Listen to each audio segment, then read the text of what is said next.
Hello guys, आशा करती हूँ आप सभी ठीक होंगे और एक बार फिर से मैं आपका स्वागत करती हूँ अपने यूट्यूब चैनल पर। और जहाँ पे हम एक न्यू टॉपिक शुरू करेंगे। न्यू चैप्टर है जिसका नाम है वस्तुओं के समूह बनाना। ठीक है, तो 6th क्लास की साइंस की बुक का 4th चैप्टर हम पढ़ रहे हैं। तो सबसे पहले है, हमारे चारों ओर की वस्तुएं अनेक प्रकार के पदार्थों से बनी होती है। इन सभी वस्तुओं की आकृतियाँ, रंग, वर्ण और गुण डिफरेंट डिफरेंट होते हैं। ठीक है,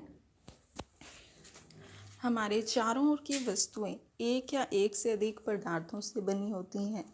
जैसे कुछ चीज़ें कांच की बनी है, कुछ प्लास्टिक की, कुछ कागज़ की, कुछ लकड़ी की, कुछ मिट्टी की। तो इस तरह से डिफरेंट पदार्थों की बनी होती हैं। वस्तु एक ही पदार्थ से बनी हो सकती है या फिर एक ही वस्तु कई पदार्थों से बनी होती है। ठीक है, प्रत्येक वस्तु जिसका कोई निश्चित भार होता है वो स्थान घेरती है, पदार्थ कहलाती है। पृथ्वी में पदार्थ जो है वो तीन अवस्थाओं में मुख्यतः पाए जाते हैं। जैसे कि एक तो होता है ठोस, द्रव और गैस। ठीक है, ठोस पदार्थ वो होता है जिसमें आकार और आयतन दोनों निश्चित हों, उसे हम कहते हैं ठोस। जैसे लकड़ी हो गई, लोहा, बर्फ़ का टुकड़ा, जिसे हम प्रेस नहीं कर सकते, संपीड़ित नहीं किया जा सकता। द्रव क्या है? तो पदार्थ की वो स्टेज जिसका आकार अनिश्चित और आयतन निश्चित हो, वो लिक्विड कहलाता है, यानी द्रव। इसे हम तरल भी कहते हैं। और इसमें है, जैसे पानी जो है वो एक लिक्विड फॉर्म में है, तेल, अल्कोहल।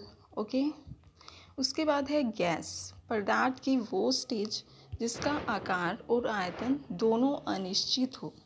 अभी हमने पढ़ा जो लिक्विड है और गैस है, दोनों का आकार और आयतन अनिश्चित होता है। ऐसा क्यों? क्योंकि इससे ही अगर हम किसी अन्य बर्तन में किसी भी बर्तन में चेंज करेंगे, डालेंगे, तो ये उसी का आकार धारण कर लेता है, उसी का। जैसे हवा, ऑक्सीजन, कार्बन डाइऑक्साइड। ओके, हम अपने दैनिक जीवन में कई वस्तुओं का यूज़ करते हैं, कई वस्तुओं का उपभोग करते हैं, पर उनमें हर वस्तु अलग अलग प्रकार की होती है। पदार्थों के गुण क्या हैं? किसी भी पदार्थ को बनाने के लिए किसी भी पदार्थ का चयन उस पदार्थ के गुणों और यूज़ की जाने वाली वस्तु के प्रयोजन पर डिपेंड करता है। ठीक है, दिखावट, पदार्थ जो है वो हमेशा एक दूसरे से डिफरेंट दिखाई देते हैं। जैसे लकड़ी जो है वो लोहे से बिल्कुल डिफरेंट दिखाई देती है। प्लास्टिक लकड़ी से डिफरेंट दिखाई देती है, लोहे से भी डिफरेंट दिखाई देती है। ठीक है, तो कुछ पदार्थ ऐसे होते हैं जो चमकदार होते हैं, कुछ खुरदरे हैं, कुछ चिकने होते हैं, कुछ कठोर होते हैं और कुछ सॉफ्ट भी होते हैं। ठीक है, अब जैसे सॉफ्ट पदार्थ होते हैं उन्हें हम इजीली प्रेस कर सकते हैं, क्योंकि वो इतने सॉफ्ट होते हैं कि पता भी नहीं चलता हाथों में। जब हम उन्हें उठाते हैं तो पता भी नहीं चलता और ना ही उनका वज़न लगता है, उनका भार कम होता है। ठीक है, कठोर पदार्थ वो होते हैं जिन्हें प्रेस नहीं किया जा सकता, संपीड़ित नहीं किया जा सकता। और धातु पदार्थ जिनमें इस प्रकार की द्युति होती है वे हमेशा धातु कहलाते हैं।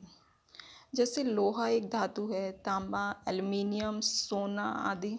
ठीक है, विलय क्या होता है? कुछ ऐसे पदार्थ जो जल में घुल जाएं, उन्हें हम कहते हैं विलय। और कुछ ऐसे पदार्थ जो जल में ना घुलें उन्हें हम कहते हैं अविलेय।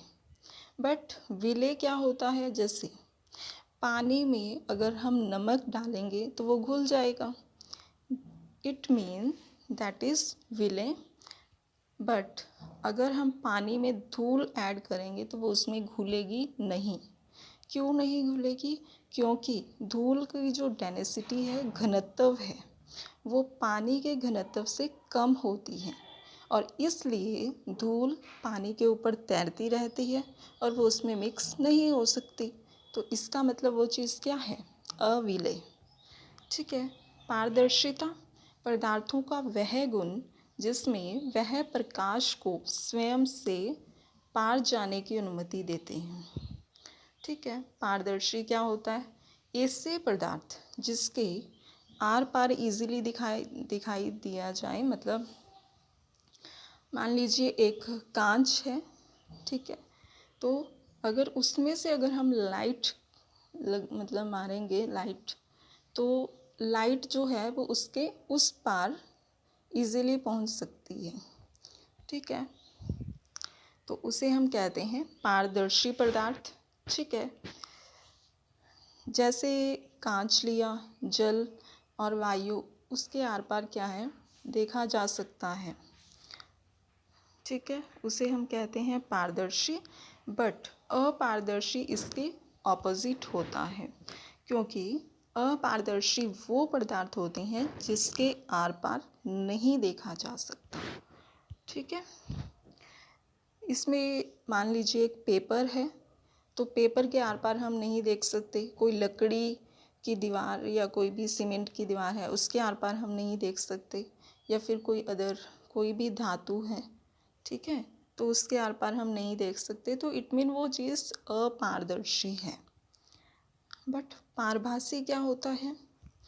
पारभासी वो होता है कि जिसके आर पार तो देख सकते हैं बट हम क्लियरली नहीं देख पाते हैं। तो ऐसी चीज़ें होती हैं जैसे कि बटर पेपर में क्या होता है?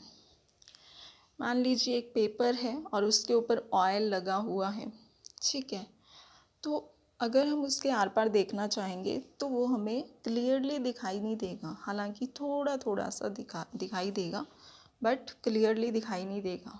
ठीक है। उसके बाद है आर्किमिडीज़ का सिद्धांत, प्रिंसिपल ऑफ आर्किमिडीज़। जब कोई वस्तु किसी भी लिक्विड में पूरी या आंशिक रूप से डुबोई जाती है, ठीक है, तो उसके भार में हमें कमी महसूस होगी।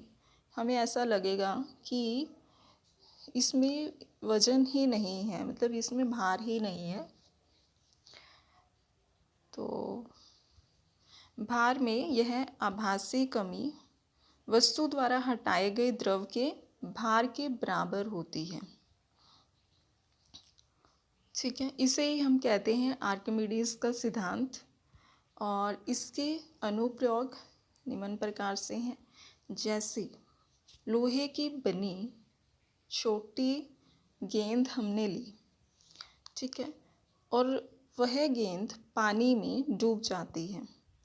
बट एक बड़ा सा जहाज़ है जो पानी में तैरता रहता है। वजह? क्योंकि जहाज़ द्वारा विस्थापित किए गए जल का जो भार है वो उसके भार के बराबर होता है। ठीक है,